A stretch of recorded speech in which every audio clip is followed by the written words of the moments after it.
Hari ini saya akan membawakan firman, judulnya 3 hak. Maaf, sungguh luar biasa. Hari ini juga Pak David sudah jadwalnya hari Selasa. Kebetulan Ibu Lena tidak ada di sini, jadi saya bisa memakai 3 hak sesuai dengan Ibu Lena bawakan. 3 hak ini saya akan membawakan dengan hak yang pertama adalah hati, hak yang kedua adalah hati, hak yang ketiga adalah hati juga. Jadi hak pertama dan kedua kita sambung hati-hati, yang ketiga hati-hati dengan hati kita.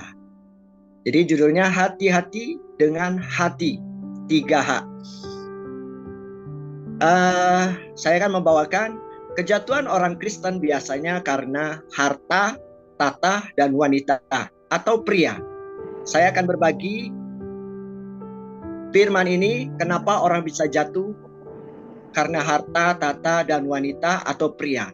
Di mana sumber kejatuhan itu ada di 3 hak ini, yaitu hati-hati dengan hati. Sebelum saya membawakan lebih lanjut, saya akan bersaksi.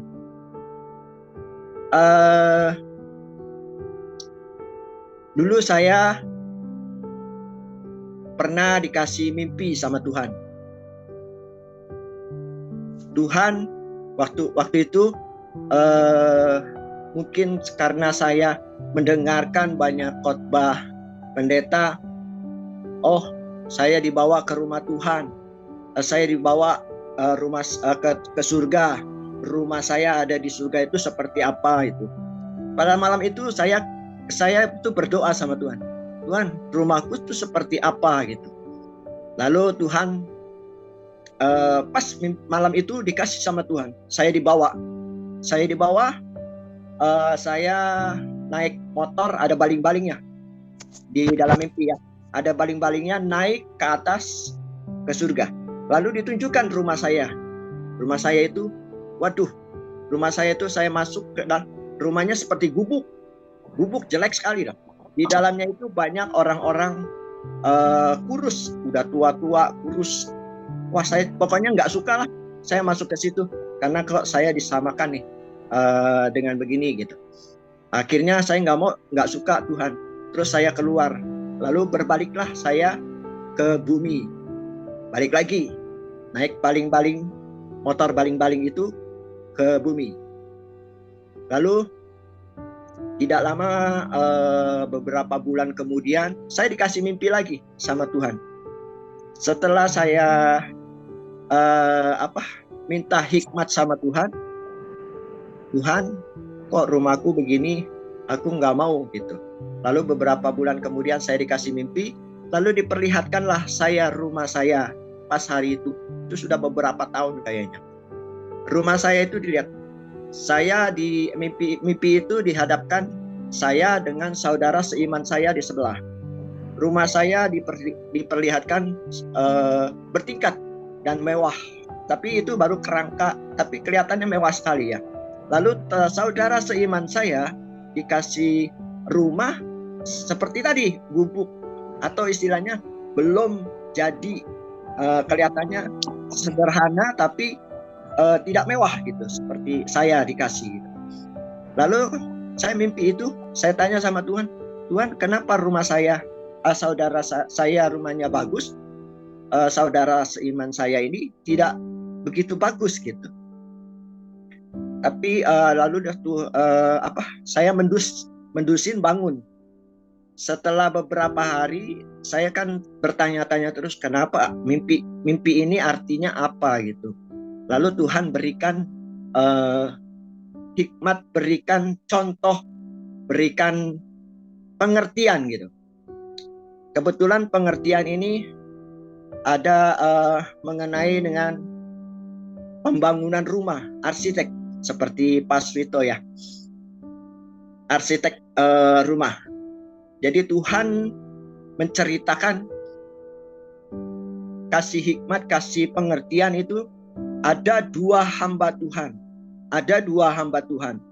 Satu hamba Tuhan A gitu ya. Satu lagi saya inisial B. Yang pertama, arsitek yang pertama, hamba Tuhan ini adalah seorang arsitek. Yang kedua juga arsitek. Tuhan berkata sama hamba-hamba Tuhan itu. Hamba yang pertama, kamu sudah melakukan pekerjaan apa yang kuperintahkan, sudah bagus, aku senang gitu. Yang kedua pun juga aku senang. Jadi dipuji sama Tuhan karena hamba Tuhan ini sudah melakukan yang bagus, yang terbaik buat Tuhan gitu. Dan Tuhan bilang, tolong buatkan saya permintaan terakhir Tuhan kepada dua hamba ini, tolong buatkan saya rumah untuk saya kasih buat seseorang gitu. Untuk kedua hamba Tuhan ini yang arsitek, akhirnya kedua hamba ini membuat rumah. Yang pertama A itu membuat rumah ini sedemikian bagus, mewah. Pokoknya untuk memberikan Tuhan itu yang terbaik lah istilahnya. Terus yang kedua, hamba Tuhan yang kedua yang B ini membuat rumah karena dalam hatinya membuat rumahnya asal aja gitu. Istilahnya, ini buat orang kok, Tuhan buat kasih orang gitu kan. Aku buat yang sederhana aja lah katanya gitu. Ya bahan-bahannya apa semua sederhana. Kalau yang pertama itu serba wah lah, di high class punya lah istilahnya. Kemudian setelah rumahnya sudah jadi, dia perhadapkan dengan Tuhan, rumahnya Tuhan ini sudah aku kasih buat Tuhan. Yang pertama Tuhan melihat rumahnya sangat mewah, bagus sekali. Dan yang kedua rumahnya seperti BTN atau ya sederhana lah, tidak bagus. Terus hamba Tuhan ini bertanya, untuk siapakah Tuhan rumah ini, katanya gitu. Ya Tuhan menjawab, rumah ini adalah ya untuk kalian, untuk hamba Tuhan yang pertama, untuk hamba Tuhan yang kedua, buat dia sendiri yang membuatnya gitu. Nah inilah perbedaannya, kenapa hatinya itu, hati yang pertama untuk Tuhan, dia buat untuk Tuhan. Padahal untuk buat diri sendiri, dia bangun rumahnya di surga untuk buat diri sendiri. Yang kedua asal-asalan, padahal buat dirinya sendiri. Kita di bumi diajarkan untuk hidup berbuat benar, hatinya kita bangun rumah kita di surga, hati kita harus kita bangun dengan yang baik. Supaya kita mempunyai rumah yang di surga itu yang terbaik, termewah, sesuai dengan kita bangun dengan hati yang benar, hati yang kudus, hati yang suci, yang hati yang dapat menyenangkan hati Tuhan. Yaitu kesaksian saya, 3 hati-hati dengan hati. Yang tadi saya akan sambung. Kejatuhan orang Kristen biasanya karena harta, tata, wanita, atau pria. Biasanya kalau kita pertama kali kita itu mendapatkan berkat, sudah berdoa, sudah apa, terus tiba-tiba mendapat berkat mobil gitu ya, harta, mobil baru. Wah, pertama kali kita pasti akan pakainya juga hati-hati, ngelapnya hati-hati, cucinya hati-hati, wah serba hati-hati pokoknya. Tapi setelah 3, 6, 1 tahun lewat lah, mobil kita kan akan, yang kita dapatkan itu akan jadi kusam, jadi tidak mulus lah ya, pokoknya udah jadi barang second ya, tidak seperti yang dahulu gitu. Nah begitu juga dengan hati kita. Hati kita ini dulu pertama kali, wah kudus, suci, dengan kasih yang mula-mula Tuhan sudah berikan hati yang percaya kepada Tuhan. Tapi lambat laun, kenapa lambat laun ini? Dulu kalau dapat berkat, ngucap syukurnya sampai nangis-nangis. Tapi perasaannya, tapi setelah lambat laun, ya sama kayak mobil second, lambat laun kita mengucap syukur, wah rasanya Tuhan memberkati kita itu, menyertai kita itu seperti biasa aja gitu. Ucapan syukurnya, terima kasih Tuhan, tidak dengan perasaan ya. Tapi kalau dulu pertama kali kita dapat mobil baru, perasaannya sampai nangis benar-benar gitu kan. Nah itu saya alami. Saya alami juga. Nah itu yang membuat pengalaman saya ya. Pengalaman saya. Tuhan itu menyertai, menjadikan kalau hal biasa aja memberkati kita, menyertai kita itu seperti hal biasa. Itu seperti mengeraskan hati kita. Hati saya jadi keras. Jadi itu seperti hal biasa, hati kita jadi keras. Jadi sama seperti kenapa sih kok bisa keras? Itu sama di kita buka kitab Keluaran 7 ayat 13 sampai 14. Kenapa hati kita itu bisa keras gitu? Itu sama. Nah, buka ya. Tetapi kata Firaun berkeras sehingga tidak mau mendengarkan mereka keduanya, seperti yang telah difirmankan Tuhan. Yang 14, berfirmanlah Tuhan kepada Musa, Firaun berkeras hati, ia menolak membiarkan bangsa itu pergi. Yang pertama, lihat di ayat 13-nya. Saya karena banyak sering mendengarkan Tuhan atau mengajarkan, mendapatkan pengertian, banyak sekali Tuhan mengajarkan kepada saya, sehingga saya tidak mau mendengarkan seperti ini, tidak mau mendengarkan mereka keduanya, mendengarkan hamba-hamba Tuhan, mendengarkan anak-anak kecil menegur saya, siapapun yang menegur saya tidak mendengarkan. Jadi saya cuek aja gitu. Sepertinya saya sendiri aja, saya udah ngerti kok gitu istilahnya. Nah itu yang tidak mau mendengarkan, satu kesalahan. 2, berfirmanlah Tuhan kepada Musa, Firaun berkeras hati, keras hati, ia menolak membiarkan bangsa itu pergi. Saya menolak membiarkan firman yang menegur saya. Itulah jadi kekerasan hati. Saya menolak membiarkan apa yang di dalam hati ini untuk keluar. Misalkan ada sakit hati, misalkan ada kekesalan, apapun yang ada, saya tidak menolak membiarkan keluar bangsa itu keluar. Jadi harus kita tinggalkan supaya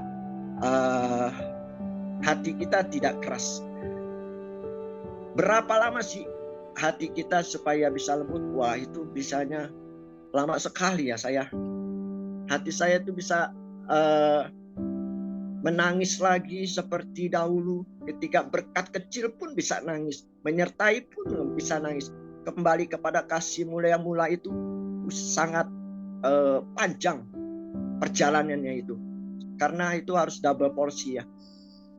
Mintalah kata Tuhan. Kelembutan hati. Minta lembutkan hatimu katanya gitu. Ya setiap hari saya minta sama Tuhan berdoa. Supaya Tuhan melembutkan hati saya.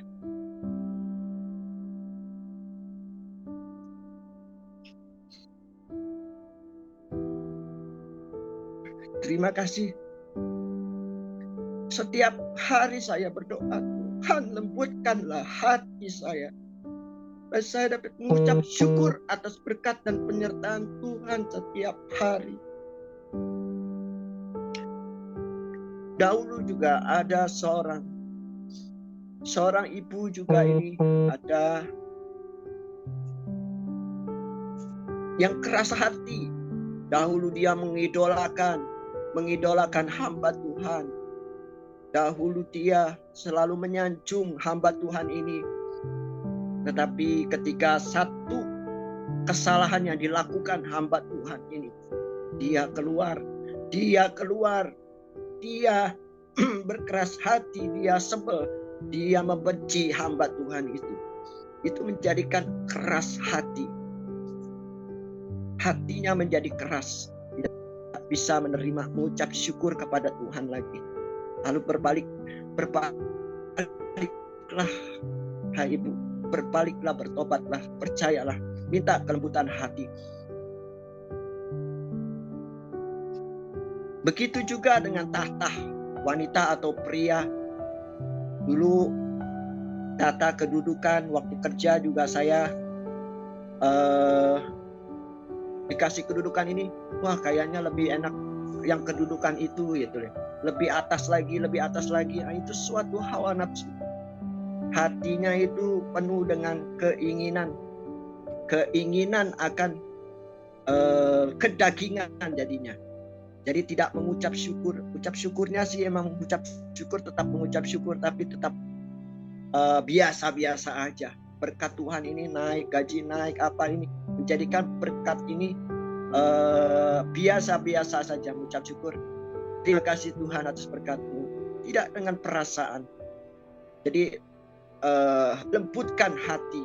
Jadi hati ini yang dilihat Tuhan. Karena sesuai dengan 1 Samuel 16 kan ada Tuhan melihat hati. Ya. Kita buka juga Matius 6 ayat 21. Kitab Injil Matius ayat 6 21.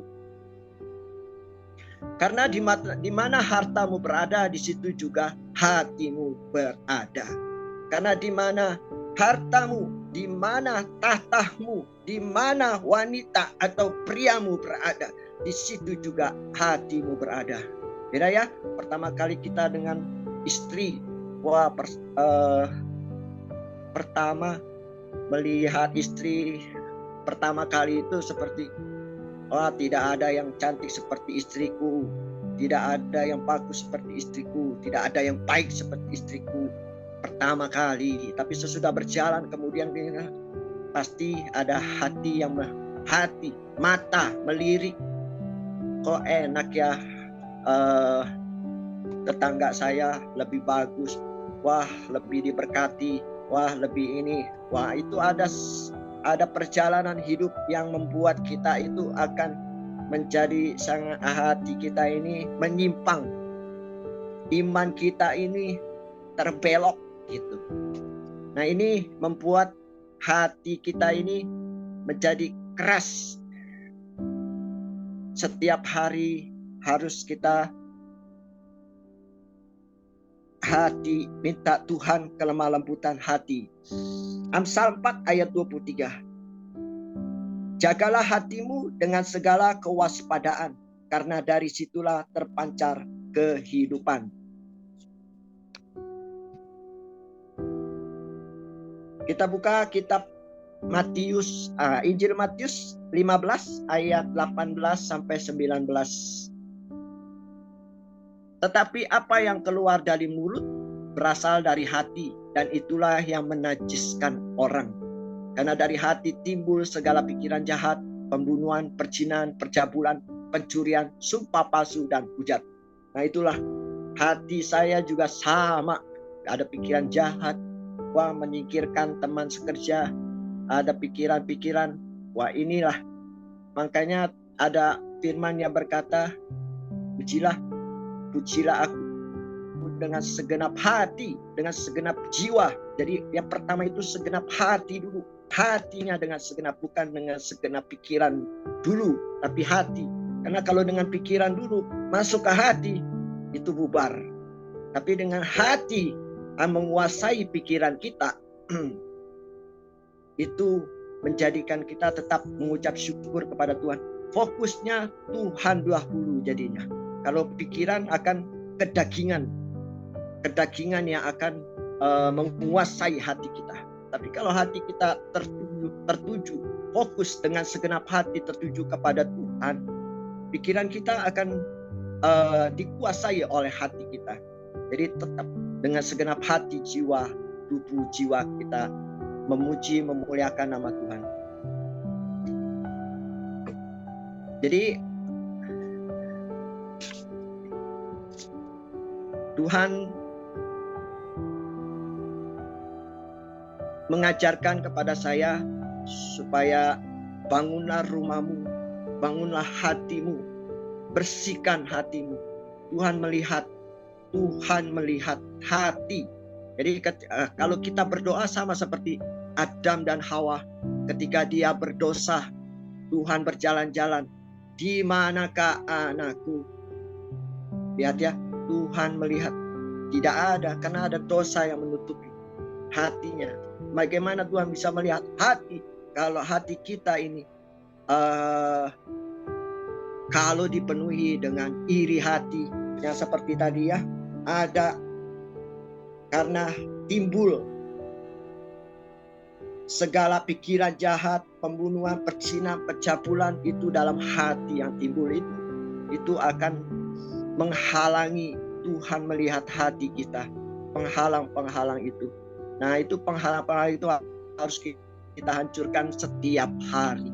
Karena kalau penghalang ini tidak kita hancurkan, kita tidak renungkan, seperti doa, kalau doanya hanya dosanya yang global, kita, Tuhan ampuni segala dosa-dosa.